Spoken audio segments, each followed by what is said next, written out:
Alright, how do we make a drawing? I'm going to make a drawing of just the wood part of the pencil. Do not overdo this. Do not try and be perfect. This is not the way we did in Inventor. This is just a chance for you to put it up on a drawing so it looks nice. We're going to keep it really straightforward. To make a drawing, go down here and hit the plus mark and create drawing.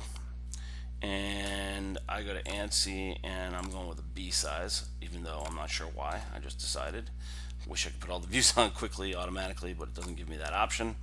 So I hit OK. This will take a few seconds as it's loading the drawing. And it's already into, if you look up here, inserting a view. And we want to do that, but I want to get rid of some stuff first. So we come down here and we get rid of the whole title block. Drag and hit delete. Then we go back to insert view and we hit insert and I say yeah, I want part 1.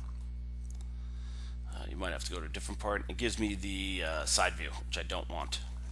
I actually could run with it, but I am going to play with it a different way. I want the top view for mine because that shows the Mr. T Pencil Company. Freakishly too big. So go up here and change it to 1:1. Now it's vertical. I don't want it vertical. So anyway, I'll just put it in there. And then I get out of there. I can't hit the escape key, which apparently is something you do a lot, but it doesn't work. So I want to change this view. So I click on it and right click and go down here to view properties. And I want to turn it 90, and I can't do a negative. I tried that. 90, I hit tab. It turns it. And I'm cool with that.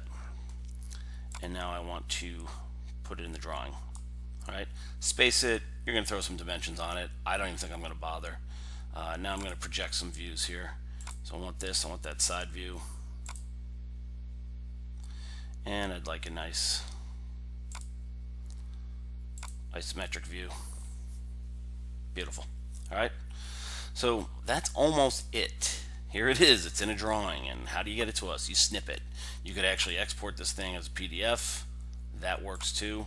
I think you right click, no, I'm not sure where it is, but you can export it as a PDF. One of these up here. No.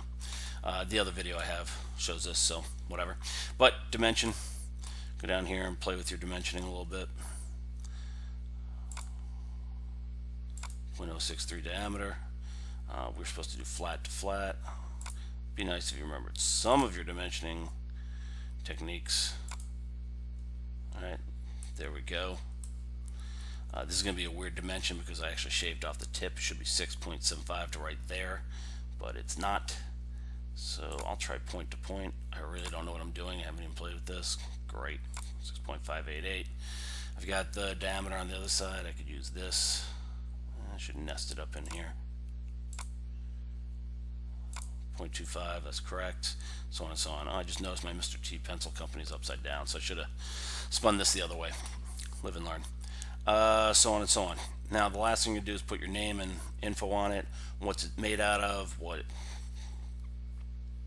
whatever else you feel like. If you want to put mass material volume, you go back and grab them, and that's up here with where'd it go? Where's the text? There it is. Text. I am not going to show you how to do an exploded view. You can actually do that in the part if you're in assembly. I believe it's down here on the right, exploded views, which was pretty easy to do. You clicked on them and dragged them, very similar to Inventor, and then bring them in. That's your day 4 where you're really on your own figuring things out. But that's just some basics of dimensioning. For goodness sakes, please don't get hung up on it. Do not try and make it perfect. A couple dimensions, more than I did, but not much, and move on. Do not overdo it. Okay? That's it. Good luck.